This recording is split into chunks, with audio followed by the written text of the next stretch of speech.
Le long de l'île Saint-Germain, à Issy-les-Moulineaux, un petit goût de vacances avant l'heure pour Chantal, Édouard et leurs 3 enfants.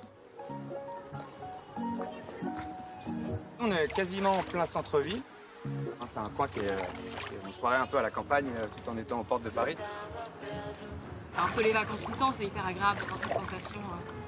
Rentrer du boulot et puis pouvoir faire des petites activités plein air assez facilement avec les enfants. Depuis 10 ans, le couple habite sur l'eau. Margot, Camille et Alexandra sont d'ailleurs tous nés sur la Seine. L'habitat présente bien des avantages, surtout pour les enfants. Ben voilà, ma fille aînée qui va vous montrer sa chambre, qui anciennement était la salle des machines, c'est-à-dire la salle où était le moteur de la péniche, qui a été complètement retiré, c'est-à-dire qu'on a fait un trou sur le côté de la coque. Plus de navigation possible, c'est désormais le cas de la majorité des péniches en région parisienne. Il reste la barre qui ne sert plus à rien, avec les commandes du bateau que j'ai vu en marche une fois au moment de l'achat, mais qui maintenant ne sert plus à rien d'autre que d'objet de décoration. On l'a laissé parce que c'est sympa. Si aujourd'hui il ne se reverrait pas revenir sur Terre, Je crois qu'elle est encore en maillot. c'est pourtant un peu par hasard qu'ils ont adopté ce mode de vie. On est tombé sur une annonce un petit peu atypique qui promettait une grande terrasse, tout ce qu'il Qui nous avait fallait. été vendu comme un loft. Ouais. Et puis dans un prix tout à fait correct. Et on a visité et ça a été le coup de foudre direct. Il y avait un toit terrasse, c'était une péniche en fait. Et c'est ce qui a fait débuter notre aventure sur la Seine. Et du coup, on y est resté. Eh bah oui. Et on va rester toute la vie. Le début d'une vie sur l'eau et aussi la découverte d'une communauté soudée. Hello. Et sur la Seine, c'est forcément en bateau qu'arrivent les copains pour l'apéro. Attends, moi j'ai fait ce lundi. Moi j'ai fait Samuel vit sur un bateau, une maison flottante qui est au bout du bras. Bruno vit à Sèvres, à proximité du pont de Sèvres. Et Eric habite juste à côté de Bruno, sur un Très beau bateau. Sur un très beau bateau. On est rive gauche. On se connaît tous très bien. On a même il y a des réunions qui sont organisées plusieurs fois dans l'année, été comme hiver, pour faire des repas, des dîners, des raclettes l'hiver, des méchouilles d'été. Dans la bande, Bruno fait partie des plus anciens, déjà 18 ans passés sur la Seine. Moi, j'ai fait partie des premiers bobos à arriver, acheter le bateau, j'avais le courant, j'avais l'eau, j'avais tout ce qu'il fallait. Voilà, aujourd'hui, on n'arrive pas avec son bateau de Hollande, on s'installe, parce qu'il y a eu ça avant. Eux, c'était les aventuriers, c'est-à-dire qu'ils allaient chercher des bateaux, ils se mettaient n'importe où dans Paris, ils squattaient du courant, ils squattaient de l'eau, et ces gens-là ont fait qu'aujourd'hui, il y a de l'habitat fluvial sur la Seine, c'est des pionniers.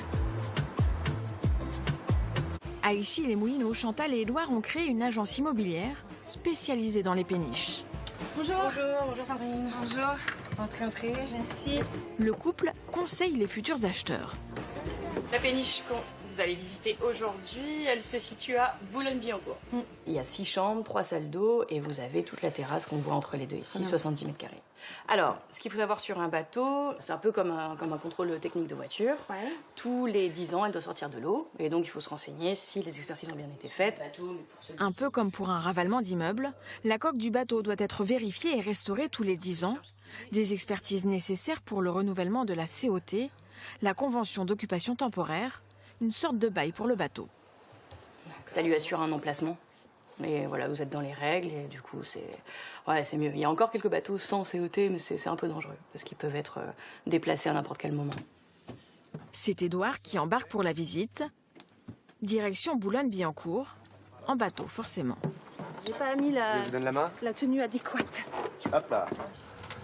Et voilà. Sandrine Dumaret n'a encore jamais habité sur l'eau. Ah, vous avez ici les Moulineaux de ce côté, Boulogne par là. Ouais. Et à la sortie du bras, Mais la vie sur la Seine séduit cette Parisienne. À vivre, je sais pas encore. Mais à voir comme ça, c'est charmant. La plupart des habitants de péniche ont un petit bateau avec lequel ils se promènent. Ça fait partie des trucs super sympas de prendre son bateau à la sortie du boulot et d'aller prendre l'apéro sous la Tour Eiffel, par exemple. Ça, c'est... La péniche à vendre, une Fraissinet, le plus grand gabarit avec 38 mètres de long. Alors on arrive ici dans la salle à manger cuisine. Là on est vraiment sur l'arrière du bateau, donc vous voyez tout est arrondi, tout a été fait sur mesure avec les petites ampoules. Ouais, c'est joli. Alors je vous emmène dans le salon. Donc là vous avez des éclairages. Construite en 1928, cette ancienne péniche commerciale a été complètement restaurée. C'est très lumineux, ouais. Alors, Prix de vente, 1 595 000 euros. verrières là ont été faites sur mesure par un chaudronnier. Elles sont superbes, je trouve. Ouais, magnifique. Là, on est sur une péniche grand luxe, ouais, effectivement. Alors, il y a 6 chambres en tout, donc vous risquez de vous perdre. De quoi se perdre effectivement. 280 mètres carrés au total. Derrière laquelle la chambre d'un des fils. Ça se voit d'ailleurs. Les deux côtés, droite et gauche. Ça donne envie. Après, la vie au quotidien, je sais pas ce que ça peut faire. Moi, ça me plaît beaucoup. C'est très sympa l'été. Est-ce que l'hiver, ça l'est autant? Je sais pas.